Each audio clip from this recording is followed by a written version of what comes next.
Okay, so this is from Raw and Unfiltered, the greatest Mark Carney clip online. I'll read that after I play the clip because you can tell me when to stop it. This is the best Carney clip ever. As I said a moment ago, Jason, I wanted to put words into action. I believe that this is it's climate change is the biggest risk to the world.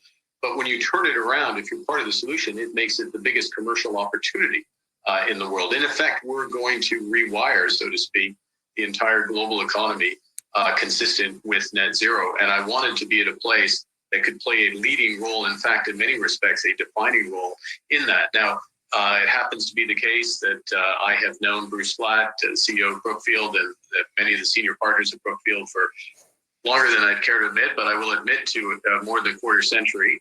I've seen what they have done with the firm, transforming it from into one of the world's leading alternative asset managers, shifting from black to, through the spectrum, the underlying assets towards green, not all the way to green, but towards green. And in the process, developing this enormous expertise, not just in renewables, but really in decarbonization, understanding energy systems, understanding business transformation.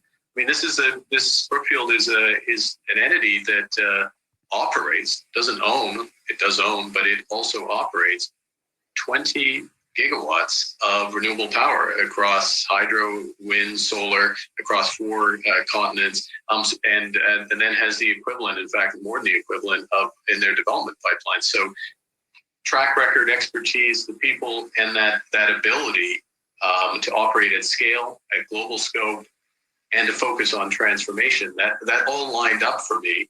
And I guess the last thing is just an enthusiasm within the organization to accelerate what needs to be done. Now, his title on that clip was Vice Chair. I'm not sure if you caught everything he said there. How do we unpack this? First of all, he's known the CEO and all the other high officials in Brookfield Asset Management for a quarter of a century. That's over 25 years. He's had a good relationship, a good friendship with Brookfield Asset Management. Furthermore, how he's talking how he always wanted the opportunity to be in the position to lead the way and to have that moment where he can act on it and make it happen. That moment here in Canada, being prime minister.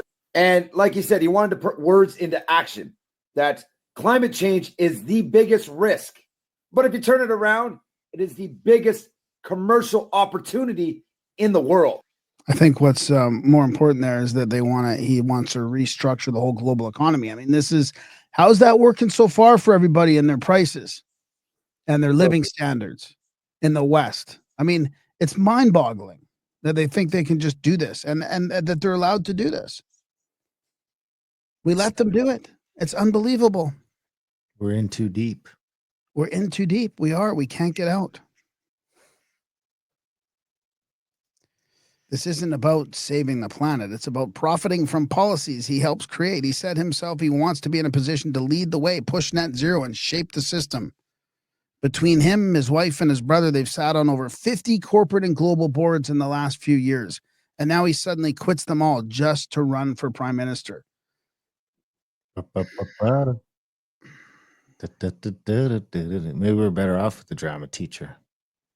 That's what I've been saying. This is 2.0. This is like JT on steroids.